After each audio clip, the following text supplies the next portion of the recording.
Assalamualaikum warahmatullahi wabarakatuh. Perkenalkan, saya Muhammad Sabtan Fajransa, NIM 230111029, kelas MJ23B. Pada kesempatan ini saya akan mempresentasikan penelitian berjudul Analisis Struktur dan Proses Organisasi pada Forum Remaja Bumajir Pamijahan atau Forbab.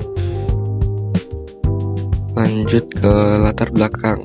Latar belakang penelitian ini adalah pentingnya struktur dan proses organisasi dalam menentukan keberhasilan organisasi kepemudaan.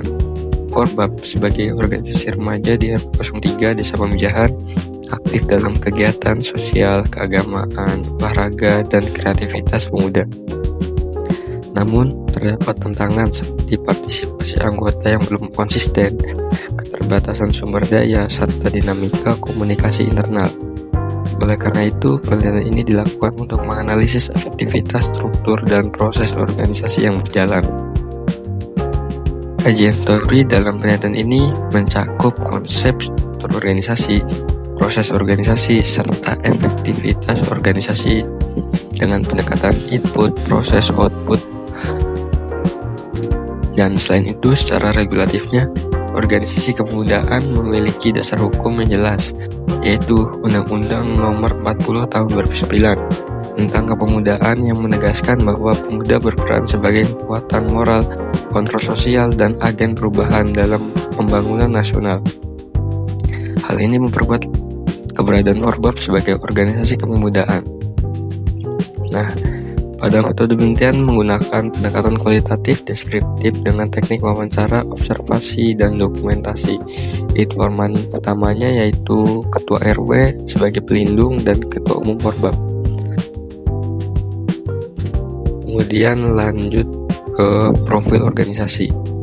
Forbab atau Forum Remaja Bumi Asri Pamijahan didirikan pada tahun 2005 di lingkungan RW03 Desa Pamijahan.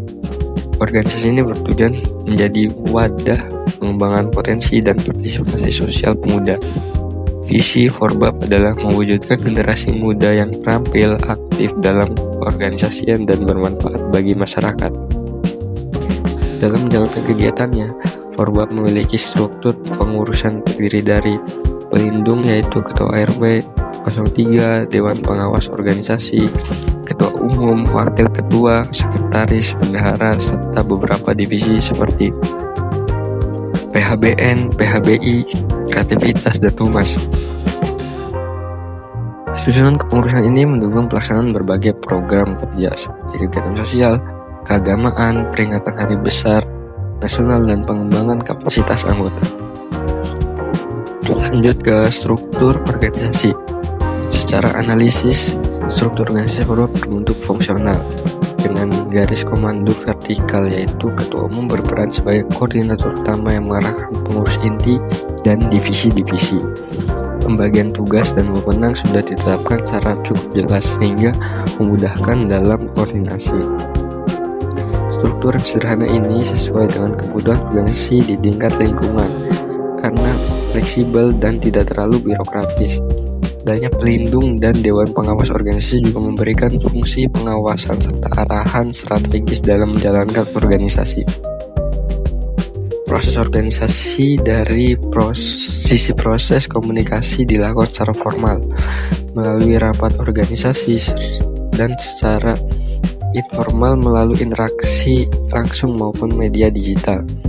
Koordinasi antar divisi dilakukan terutama dalam kegiatan besar dan pengambilan keputusan dilakukan melalui musyawarah sehingga bersifat partisipatif, dan penyelesaian konflik dilakukan secara kekeluargaan dengan mediasi dengan Ketua Umum dan arahan dari Dewan Pengawas Organisasi. Nah, berdasarkan pendekatan Forbab tergolong cukup efektif karena program kerja dapat terlaksana dan memberikan manfaat bagi masyarakat. Namun masih terdapat kendala seperti partisipasi anggota yang belum stabil, dokumentasi yang belum sistematis, serta ketergantungan pada pengurus inti. Selanjutnya, rekomendasi yang dapat diberikan yaitu antara lain penyusunan job description tertulis, pembagian koordinator program, pelaksanaan rapat rutin dan notulensi yang jelas, serta pemanfaat media digital secara terstruktur dan evaluasi kegiatan juga secara berkala. Sebagai kesimpulannya, Forbap merupakan organisasi kepemudaan dengan profil dan struktur kepengurusan yang jelas, sistem organisasi yang fungsional, serta proses yang demokratis dan didukung landasan hukum yang kuat. Meskipun sudah cukup efektif, penguatan pada aspek partisipasi dan administrasi masih perlu dilakukan agar organisasi semakin optimal. Mungkin sekian presentasi yang dapat saya sampaikan. Terima kasih. Wassalamualaikum warahmatullahi wabarakatuh.